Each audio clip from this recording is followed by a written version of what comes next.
Yun! What's up mga idol? Kumusta sa Luzon, Visayas at Mindanao?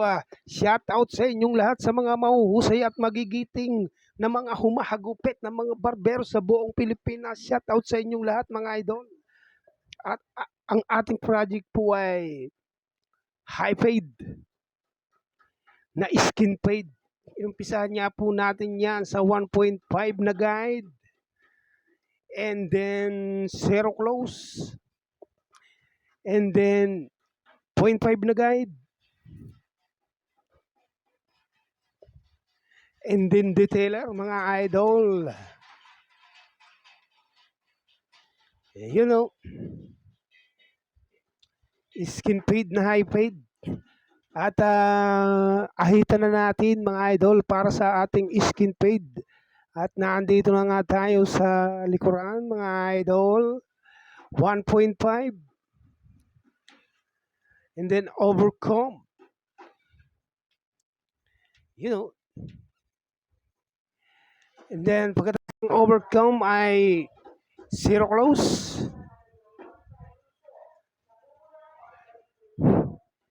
Skin fade na high fade. At pagkatapos ng zero close, 0.5 na guide mga idol. Ano?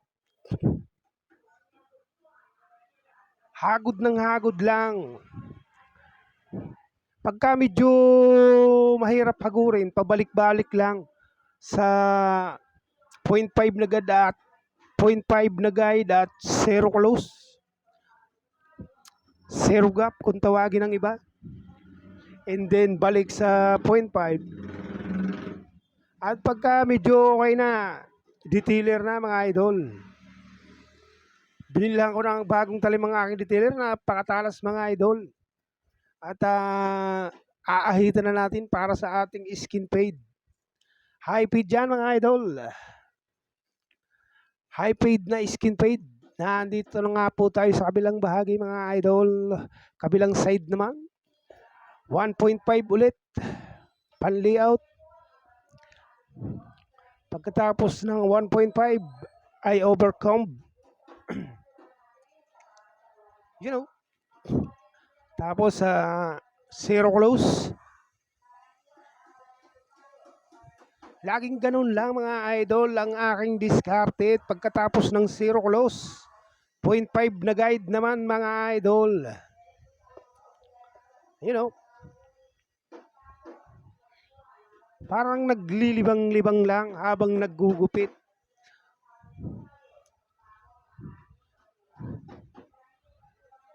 Ayun o. At pagkatapos nga ng 0.5 mga idol, ay detailer na.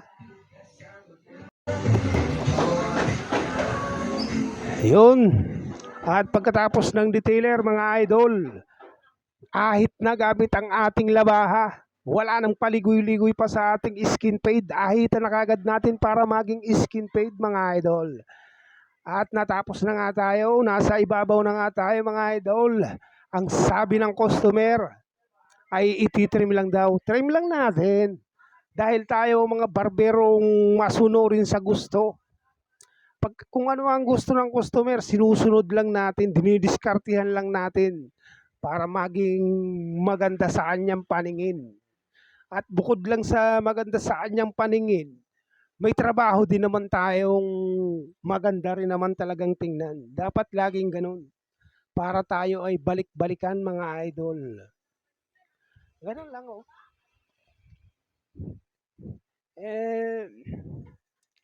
Minsan, hindi rin na perfect. Pero,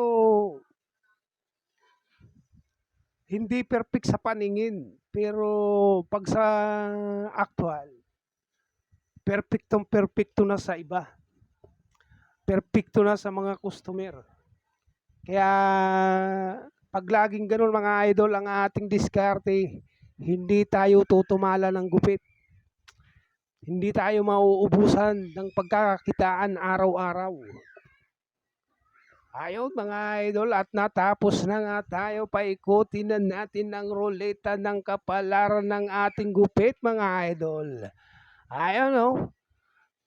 Patingin na si Idol sa ating camera, pogi na raw. Yan mga idol, at natapos na tayo sa muli mga idol. Shout out sa Luzon, Visayas at Mindanao, sa mga humagupit at mga malulupit na barbero. Shout out sa inyong lahat mga idol.